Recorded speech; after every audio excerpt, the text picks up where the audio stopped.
नमस्कार साथियों।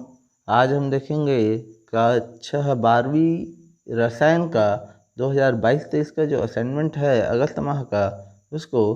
तो यहाँ पर देखिए 40 मिनट का समय दिया गया है, 25 नंबर का है ये प्रश्न।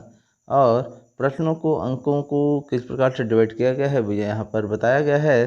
तो 1 से 3 तक के जो प्रश्न है वो अति लघु उत्तरीय प्रश्न है और प्रत्येक प्रश्न पर 1 अंक दिया गया है।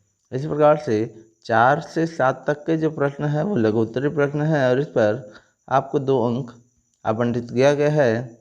और प्रश्न क्रमांक 8 से लेकर के 10 तक के जो प्रश्न है वो अति लघु उत्तरीय प्रश्न है और प्रत्येक पर 3 अंक आवंटित हैं। और इसी प्रकार से आपका जो क्वेश्चन नंबर 11 है जो कि लास्ट प्रश्न है, इसको दीर्घ उत्तरीय प्रश्न कहा गया है और इस पर आपको 5 अंक दिया गया है। इसके साथ ही बताना चाहूँगा कि जो 4 से 7 तक के प्रश्न है यहाँ पर थोड़ा सा लिखने में मिस्टेक हुआ है। 4 से 7 तक के जो प्रश्न है वो अति लघु उत्तरीय है, जबकि 8 से 10 तक के जो प्रश्न है वो लघु उत्तरीय प्रश्न होंगे। तो इसके बाद हम आते हैं जो प्रश्न है वो किस प्रकार से हैं। तो आइए देखते हैं पहला प्रश्न। तो पहला प्रश्न क्या है? आइसक्रीम के निर्माण में जिलेटिन का उपयोग किया जाता है। Why is gelatin used in the manufacturing of ice cream? दूसरा क्वेश्चन है, अधिशोषण किसे कहते हैं? What is absorption? तीसरा है, एरोसॉल क्या है? What is aerosol? चौथा प्रश्न इसी प्रकार से आपको दिया गया है, टिंडल प्रभाव को स्पष्ट कीजिए। Explain Tyndall effect. इसके बाद क्वेश्चन नंबर 5 आपको दिया गया है, झाग प्लवन विधि का नामांकित चित्र। Draw a labelled diagram of flotation process. और छठवां प्रश्न है, हार्डी-सुलजे नियम क्या है? समझाइए। What is Hardy Schulze law? Explain.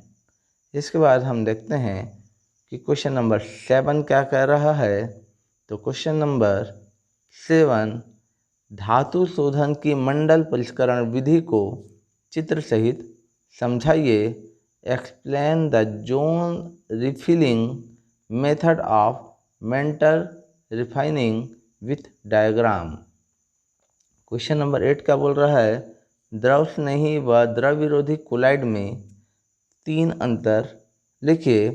Right 3 differences between lipophilic and lipophobic collides.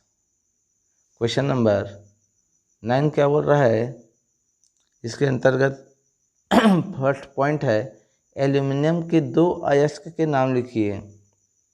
Name 2 ores of aluminium. इसके बाद जो सेकंड पॉइंट है, एल्यूमिनियम के धातुओं में क्रायोलाइट की क्या भूमिका है?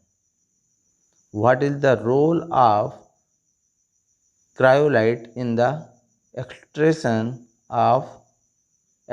Of aluminium. आप इन प्रश्नों को बना लो अथवा में आपको अलग प्रश्न दिए गए हैं। आयरन या लोहे के निष्कर्ष के दौरान वात्या भट्टी के विभिन्न क्षेत्रों में होने वाले अभिक्रियाओं को लिखिए। इसको इंग्लिश में हम बोल सकते हैं, write the reaction that take place in different region of the blast furnace during the extraction of iron. इसके बाद लास्ट क्वेश्चन आपका है क्वेश्चन नंबर 10, शून्य कोटि की अभिक्रिया के लिए दर स्थिरांक ज्ञात करने का व्यंजक व्युत्पन्न कीजिए। Drive the expression to find the rate constant for a zero order reaction. आप इस क्वेश्चन को बनाइए अथवा मैं आपको क्वेश्चन दिया गया है, एक प्रथम कोटि की अभिक्रिया के लिए अर्ध आयु काल ज्ञात कीजिए, जो कि सिंपल क्वेश्चन है।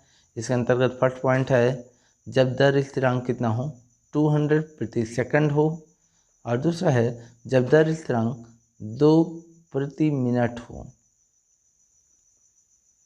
ये ए में है, calculate half life period for first order reaction.